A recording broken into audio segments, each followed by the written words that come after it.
유대인들의 경우에는 남자는 13세 그리고 여자는 12세가 되면 성인식을 치릅니다. 이때 가족과 친척들은 축의금을 선물을 하게 되는데 이 축의금이 수백만 원에서 많게는 수천만 원 정도 됩니다. 축의금을 주식과 채권 등에 투자를 해요.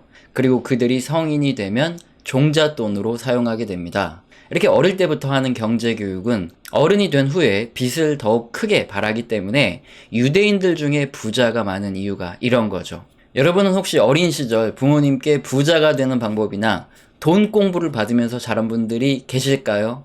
아마 거의 없으실 겁니다. 저도 마찬가지로 나이가 들어서 직접 배웠지 어린 시절에 그런 건 배워본 적이 없어요. 자녀에게 내가 가르쳐주고 싶거나 또는 부모님에게 배우고 싶어도 일단 부자가 아니니까 가르쳐주고 싶어도 못 가르쳐준다, 이런 말이 나오는 경우가 사실 대부분이죠. 그럼 어떻게 해야 될까요? 주변의 친척이나 지인 인맥을 동원해서 돈 좀 벌었다 이런 사람 찾아가서 아이한테 돈 공부를 좀 시켜달라 이렇게 사정해야 될까요? 제가 한때 돈 좀 번다는 친척분에게 이야기를 들으러 간 적이 있었어요. 한참을 이런저런 말을 해주셨는데 여러분, 왜 소주 한 잔 걸친 부장님한테 나 혼자 2차를 끌려간 딱 그런 상황이라고 보면 됩니다. 자기가 과거에 안 해본 일이 없고 별별 고생을 다 했고 했던 얘기 또 하고 결론은 그냥 열심히 살아라. 틀린 말은 아닌데 솔직히 시간 낭비였습니다. 자, 그렇다면 방법은 아예 없는 걸까요? 가장 좋은 방법이 있죠. 요즘에 서점에 가보면 부자 부모님들이 자기 자녀에게 해주고 싶은 말을 책으로 쓰는 게 많습니다. 그런 내용을 읽어주거나 읽어보는 게 더 교훈이 크고 배울 점도 많아요. 자, 그래서 오늘은 200억 부자 아빠가 아들에게만 들려주는 재테크의 비밀 33가지 부자 아빠의 돈 공부, 동양북스의 책의 내용을 근거로 부자 아빠 이용기 작가가 어떻게 200억의 자산을 모으게 되었고 그의 아들에게 어떤 내용을 가르쳐 줄지 한번 우리도 같이 들어보는 시간을 가져보도록 하겠습니다. 우선 부자들의 처음 스토리는 대부분 다 실패를 딛고 일어서는 그 과정부터 시작을 해요. 작가는 대학생 때부터 소액으로 주식 투자를 했었다고 합니다. 그리고 회사에 들어가서도 주식 투자에 관심이 많았대요.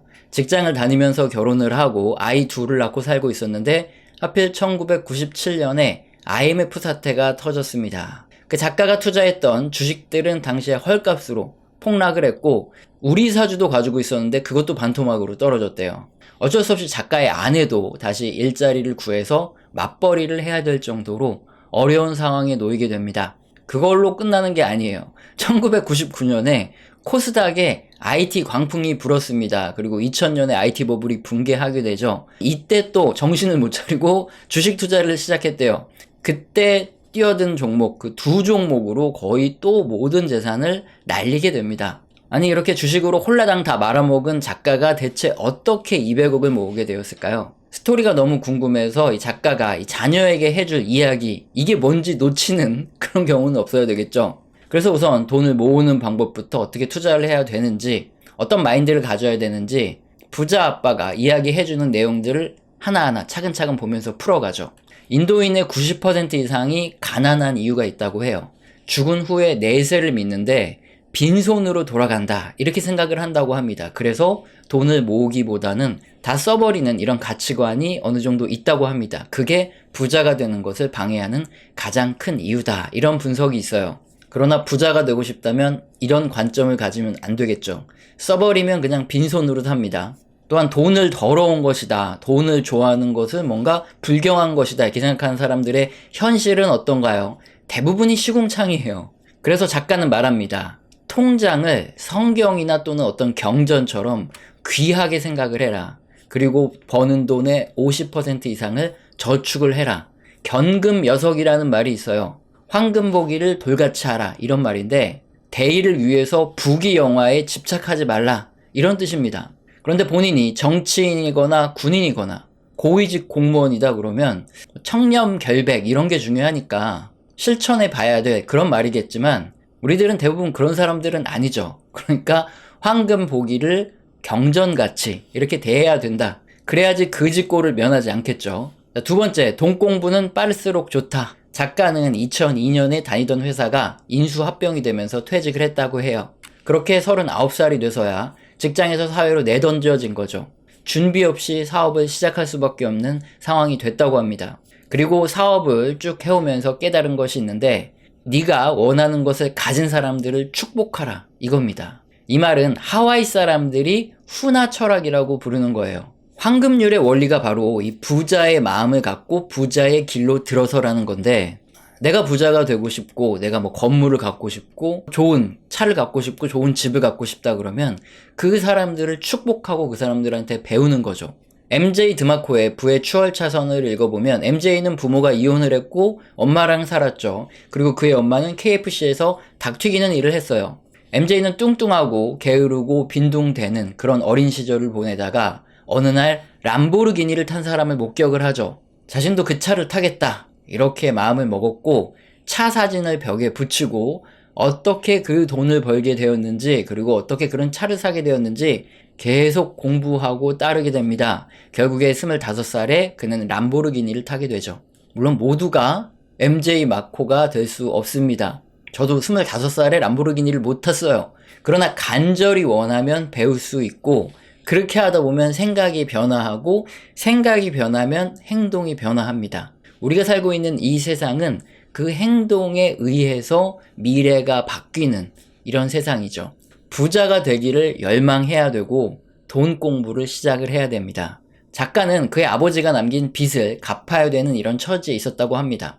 상속포기나 한정승인이라는 제도가 있는데 기한이 어느 정도 지나면 그 빚을 상속받아야 돼요. 그래서 그는 월급으로 받은 돈을 절반은 떼어서 빚을 갚는 데 사용할 수밖에 없었다고 합니다. 나머지 절반도 거의 안 쓰는 수준으로 대부분 저축을 했고, 동료들이 하기 싫어하는 숙직 근무, 야근과 지무할 근무를 도맡아 했다고 합니다. 근무 수당을 챙기기 위해서 그런 거죠. 그 결과 입사 3년 만에 빚을 갚고 서울 상계동에 22평짜리 주공 아파트를 매입을 하게 됐다고 합니다. 회사에서 직원에게 주는 주택취득자금 대출, 요거 활용을 했고 전세를 끼고 매입을 했지만 내 집을 샀다는 그 순간의 기쁨은 이루 말할 수 없이 기뻤대요. 그때부터 이 작가의 종잣돈이 모아지기 시작한 겁니다. 그리고 작가는 200억을 모은 비법 중 재건축 투자, 재개발 투자로 많은 돈을 모았는데 이 방법을 소개를 합니다. 2017년까지 작가는 사업에서 굉장히 큰 손실을 봤대요. 그때부터 다시 일어서야지 생각을 하고 그의 아내가 주말마다 강의를 들으러 다녔다고 합니다. 부동산 경매, 토지, 강의 이런 것들을 들으러 다녔고 2018년 이문동의 재개발 지역 아파트 입주권에 처음으로 투자를 하게 됩니다. 당시 감정전에 주택가격은 2억 4천만 원이고 프리미엄은 1억 4천만 원으로 총 4억 정도를 지불을 했다고 해요. 철거 이주 대출로 1억 원을 무이자로 대출을 받았기 때문에 실제로 당장 투자된 돈은 3억 정도의 돈이 들어갔고요. 그 결과 2025년에 완공되는 이문동에 84제곱미터 아파트 입주권을 소유하게 되는 거죠. 지금 부동산이 하락기이긴 하지만 어쨌든 굉장히 큰 투자 수익을 거두게 되겠죠. 그리고 2019년에도 재개발 투자를 추가로 진행했고 3억 2,500만 원으로 안산시 선부동의 초역세권 아파트를 소유하게 됩니다. 그리고 2020년에 부평 구산곡동 재개발에 4억 4천만 원으로 역시 84제곱미터의 아파트 입주권을 얻게 되죠. 특히 작가가 했던 이 재개발 재건축 투자는 굉장한 전문성이 요구되기도 하지만 그렇다고 너무 두려워할 필요도 없다고 말합니다. 엄청나게 저렴한 가격에 부동산을 매입할 수 있기 때문에 전문가들의 조언을 많이 듣고 느긋하게 결정할수록 성공 확률이 높아지는 투자다, 이렇게 말을 해요. 지금은 부동산 시장이 침체에 빠지고 있죠. 당장 부동산 투자, 재개발 재건축 투자를 시작하면 조금 어려울 수 있겠지만 항상 사이클은 존재하죠. 폭락 이후에는 또다시 투자의 기회가 돌아오기 때문에 지금 쓸모없는 내용이네 이렇게 생각하기보다는 그들이 대체 어떤 마인드를 가지고 그렇게 그 시기에 과감하게 투자를 했을까, 이런 것들을 배우는 게 훨씬 더 중요하다는 겁니다. 우리나라 속담에 부자는 3대를 못 간다, 이런 말이 있어요. 이 말의 뜻은 부자가 자식들을 방탕하게 나오고 그들이 돈을 물쓰듯 쓰기 때문에 아버지 사업을 말아먹고 재산을 탕진한다, 이런 뜻도 있겠지만 세상이 그만큼 빠르게 변화하기 때문에 기업들이 그렇게 오래 가지 못한다, 이런 뜻도 있어요. 현재 대부분의 살아남아있는 재벌들은 그 부모들이 그들에게 부자의 마인드를 가르쳐줬기 때문에 살아남았다 볼 수 있습니다. 우리들이 배워야 할 것도 마찬가지겠죠. 이 작가가 돈을 어떻게 벌었는지 그 방법은 앞으로 미래엔 달라질 수 있어요. 그렇기 때문에 우리가 역시 배워야 될 것도 그 마인드입니다. 첫 번째, 겸손한 태도와 경청을 하고 배우겠다는 자세를 가져야 한다. 이렇게 말해요. 부자는 남의 이야기를 듣고 자기 경험을 나누는데 인색하지 않다고 합니다. 남을 무시하면 그만큼 변화하는 세상에 내용을 들을 수 없고 성장할 기회를 잃는 셈이기 때문이죠. 둘째로, 금융 부동산 전문가들에게 시시각각 변화하는 경제 상황이나 지식을 배운다는 거죠. 정말 부동산도 그렇고 주식도 그렇고 상황이 계속 변합니다. 옛날에 가지고 있던 이런 상황, 그리고 그 지식만 가지고는 계속 변화하는 이 환경에서 적응을 할 수 없어요. 끊임없이 배우는 자세가 중요하겠고, 셋째로 인맥 및 커뮤니티에서 기회를 찾아내고 성공을 만들어 간다는 겁니다. 그리고 멘토나 롤모델을 세우고 그 습관을 배워 나간다는 거죠.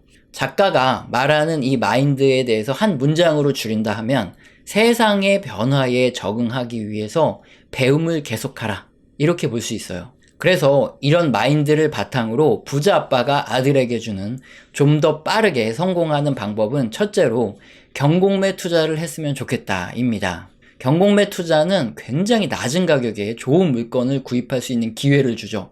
작가도 경공매 투자를 통해서 토지를 구입을 했는데 이게 엄청나게 큰 수익이 났다고 하죠. 학원에 등록하는 방법도 있고 온라인 수강하는 방법도 있죠. 이렇게 경공매를 배우면 당장에 투자를 하지 않더라도 부동산 관련 권리관계나 점유 등 이런 법적인 관계를 배워둘 수 있기 때문에 평생 유용하게 쓸 수 있다, 이렇게 말합니다. 둘째는 직접 임장을 다녀보라는 겁니다. 지역의 발전 가능성, 그리고 학군, 교통 인프라, 이게 아주 중요해요. 이게 부동산의 미래 가치 상정의 핵심 요인이 됩니다. 그리고 도로 계획을 알아보고 도시의 상권이 계속 움직이거든요. 이걸 공부하면 정말 좋은 투자 기회를 얻을 수 있다. 이건 임장을 통해서 알 수 있다, 이렇게 말을 합니다. 셋째로, 주식 투자를 할 경우에는 우량주를 장기 보유하는 게 좋다, 이렇게 말합니다. 매월 적금 들듯이 우량주를 장기 보유하면 충분한 수익을 거둘 수 있다는 거고요. 넷째, 해외 투자 같은 경우에는 역동적인 국가에 투자를 하라, 이렇게 말해요. 인도, 베트남, 인도네시아, 말레이시아 등 인구가 많고 발전 속도가 빠른 국가에 투자하는 게 미래에 큰 수익을 얻을 수 있는 방법이죠. 자, 이제 마인드와 어떻게 해야 되는지에 대해서 감이 살짝 잡히실 텐데, 이거 뭔가 섭섭하다. 대체 작가가 어떻게 200억을 모았냐? 이런 궁금증을 해소하기 위해서 그 나머지 부분을 설명드리면, 작가는 서울시 종로구에 있는 토지와 3곳의 재개발 아파트를 투자하면서 갖고 있는 자산이 빠르게 증가를 했기 때문에 200억을 모을 수 있다, 이렇게 말을 해요. 그래서 재개발과 재건축 투자에 대한 노하우를 조금 더 담고 있습니다. 우선 재개발은 입주까지 10에서 15년 정도가 걸리는 장기 레이스고, 재건축은 5에서 10년을 생각해야 된다고 합니다. 따라서 이렇게 긴 기간 돈이 잘못하면 묶일 수 있기 때문에 수익성이 있는 지역인가를 판단하는 게 핵심인데, 첫 번째로는 용적률이 낮아야 한다, 이렇게 말을 해요. 용적률은 그냥 네이버에 쳐보시면 다 나오기 때문에 200 이하면 좋고, 그거보다 높다 그러면 좀 더 분석을 해봐라, 이렇게 말을 해주고 있고요. 둘째, 일반 분양 세대수가 많고 높은 분양 가격을 받을 수 있는 지역이 좋다, 이렇게 말을 해요. 용적률과 같은 개념일 수 있는데, 아파트를 재개발 재건축을 할 때는 이것을 허물고 그 땅에 아파트를 쫙 지어 올리죠. 그랬을 때 더 높게 지어 오르게 되면은 일반 분양 세대수가 훨씬 더 많아지면서 거기서 수익이 크게 발생합니다. 그래서 셋째로, 역시나 용적률이 지금 상황보다 훨씬 더 상향될 수 있는 이런 지역을 골라야만 한다, 이렇게 말합니다. 그리고 넷째로, 사업 시행 인가 또는 관리 처분 인가가 관 나온 지역이 좋다, 이렇게 말해요. 안전진단을 통과하고 조합원 동의가 있고 건축 추진이 발표되고 조합원 설립 인가가 되고 사업 시행 인가, 관리 처분 인가 등 이렇게 한 단계가 진행될 때마다 가격이 쭉쭉쭉 올랐대요. 물론 오랜 시간이 걸리겠지만 그만큼 가격 상승이 높으니까 빨리 투자하는 게 좀 더 나을 수 있다, 이렇게 말을 하고, 다섯째로는 재건축이나 재개발로 새롭게 세팅될 지역이 좋다. 신도시 또는 가능하면 이 서울 지역에 재건축 재개발로 아파트가 예쁘게 싹 지어지면 그곳의 가치가 굉장히 높아집니다. 이런 지역을 노리면 큰 수익을 얻을 수 있다, 이런 말이에요. 지금은 작가조차도 부동산 시장이 전반적으로 안개 속으로 들어가고 있다, 이렇게 말을 해주고 있습니다. 하지만 이런 시기일수록 공부를 해두면 다음 부동산이 상승할 사이클에 좋은 기회를 잡을 수 있기 때문에 이런 때 공부를 열심히 해뒀으면 좋겠다. 이렇게 첨언을 하고 있어요. 사실 부자 아빠가 살아왔던 환경, 특히 뭐 주식이나 부동산 같은 경우에는 그 상황이 아들이나 딸이 살아야 될 때 그 상황과 굉장히 다를 겁니다. 그렇기 때문에 이 부자의 마인드를 심어주는 게 중요하고요. 어떤 식으로 돈을 벌었다. 이것을 통해서 그 자녀들이 그 부동산이나 주식의 다음 사이클에 왔을 때 과감하게 투자를 해서 돈을 벌 수 있게 도와주는 게 가장 좋은 방법이겠죠. 이 다음 사이클에 또 우리도 큰 돈을 벌 수 있도록 주식이든 부동산이든 열심히 공부를 해서 과감하게 투자할 수 있는 이런 상태로 우리 뇌를 훈련을 시켜야 되겠죠. 오늘은 부자 아빠의 돈 공부, 동양북스의 책을 설명드렸습니다. 오늘 영상도 마음에 드셨다면 구독과 좋아요는 꼭 눌러주시고 지속적인 시청 부탁드립니다. 감사합니다.